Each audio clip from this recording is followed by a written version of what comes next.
Hi friends, నేను మీ గీతాని. Welcome back to my channel. Please subscribe my channel and place the bell symbol for more videos. ఇవాళ recipe వచ్చేసి వంకాయ పల్లి కారం వేపుడండి. చాలా ఈజీగా చేసుకోవచ్చు, చాలా టేస్టీగా ఉంటుంది. ఇప్పుడు దీన్ని ఈజీగా పర్ఫెక్ట్గా ఎలా కుక్ చేసుకోవాలో చూపిస్తాను మీకు. చూడండి, ఇలా వంకాయల్ని తీసుకున్నాను నేను. ఇలా మీడియం సైజులో కట్ చేసుకోవాలి వంకాయల్ని. నేను చూపిస్తున్న విధంగా కట్ చేసుకుని సాల్ట్ వాటర్లో ట్రాన్స్ఫర్ చేసుకోవాలి. ఈ వంకాయలు అనేవి సాల్ట్ వాటర్లో బాగా వాష్ చేసుకోవాలండి. 2-3 టైమ్స్ వాష్ చేసుకుంటే చాలా క్లీన్గా అవుతాయి. ఇలా నేను చూపించిన విధంగా క్లీన్ చేసుకుని 2-3 టైమ్స్ నీళ్ళు వేసుకుని పక్కన పెట్టుకోవాలి. ఇప్పుడు ఒక పెనాన్ని పెట్టుకుని హీట్ అయిన తర్వాత ఇలా పల్లీల్ని యాడ్ చేసుకోవాలి. ఇవి డ్రై రోస్ట్ చేసుకోవాలి, కలర్ మారే వరకు. చూడండి, ఇలా డ్రై రోస్ట్ చేసుకుంటే సరిపోతుంది. ఇవి తీసుకుని పక్కన పెట్టుకోవాలి. ఇప్పుడు అదే పెనంలోకి ఒక పెద్ద సైజు టేబుల్ స్పూన్ సైజు ధనియాలని యాడ్ చేసుకోవాలి.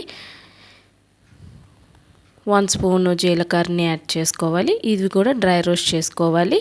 ఇవి కలర్ మారే వరకు రోస్ట్ చేసుకుంటే సరిపోతుంది. ఇలా తిప్పుతూ రోస్ట్ చేసుకోవాలి. ఏవి కూడా మారకూడదు. చూడండి, చక్కగా రోస్ట్ అయిపోయాయి. ఇప్పుడు వీటిని కూడా పక్కన పెట్టుకోవాలి.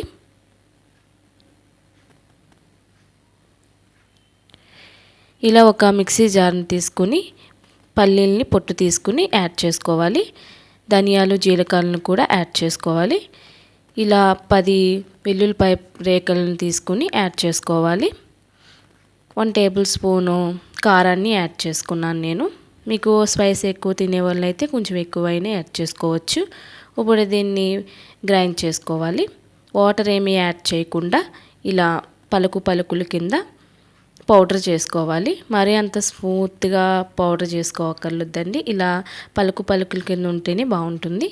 ఇప్పుడు ఒక కళాయిని పెట్టుకుని 2 టేబుల్ స్పూన్ ఆయిల్ని యాడ్ చేసుకోండి. ఇలా ఆయిల్ హీట్ అయిన తర్వాత పోపు దినుసుల్ని యాడ్ చేసుకోవాలి. 1 టేబుల్ స్పూను పచ్చిశనగపప్పు, 1 టేబుల్ స్పూను మినప్పప్పు, కొద్దిగా జీలకర్ర, 2 ఎండుమిరపకాయలని యాడ్ చేసుకుని ఫ్రై చేసుకోవాలి. ఇవి ఇలా ఫ్రై అయిన తర్వాత కొద్దిగా కరివేపాకును కూడా యాడ్ చేసుకోవాలి. ఇది ఇలా చిటపటలాడిన తర్వాత ఒక మీడియం సైజు ఉల్లిపాయల్ని ఇలా చిన్న ముక్కలుగా కట్ చేసుకుని యాడ్ చేసుకోవచ్చు. ఇది కొంచెం కలర్ మారే వరకు ఫ్రై చేసుకుంటే సరిపోతుంది. చూడండి, ఇలా ఫ్రై అయిన తర్వాత మనం ముందుగా కడిగి పెట్టుకున్న వంకాయల్ని నీళ్లు వంపేసి ఇలా వంకాయలను తీసుకుని యాడ్ చేసుకోవాలి.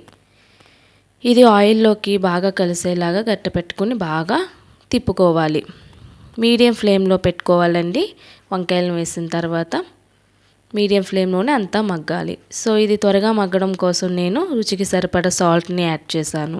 కొద్దిగా పసుపుని యాడ్ చేసుకుని ఈ ముక్కలకి పట్టేలా బాగా కలుపుకొని క్లోజ్ చేసేసి మీడియం ఫ్లేమ్లో మగ్గపెట్టుకోవాలి.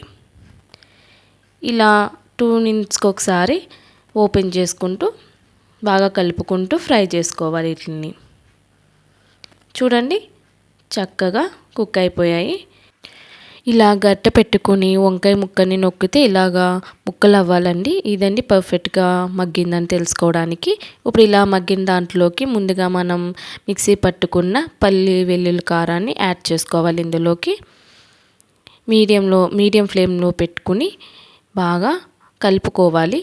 ఈ ముక్కలకి ఈ పల్లి కారం అంతా పట్టేలా బాగా కలుపుకొని 2 మినిట్స్ మీడియం ఫ్లేమ్ మీద ఇలా కలుపుకుంటూ ఫ్రై చేసుకోవాలి.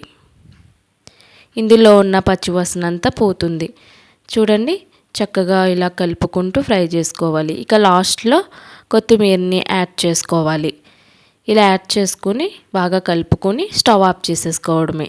అంతేనండి, రెడీ అయిపోయింది వేడి వేడి వంకాయ పల్లి కారం వేపుడు. ఇది వేడి వేడి అన్నంలోకి లేదా రసం సాంబార్లోకి కాంబినేషన్గా చాలా బాగుంటుంది. తప్పకుండా ట్రై చేయండి. ఇది ఎలా వచ్చిందనేది కూడా నాకు కామెంట్ చేయండి. ఈ వీడియో కనుక మీకు నచ్చితే please subscribe, like, share. Thanks for watching.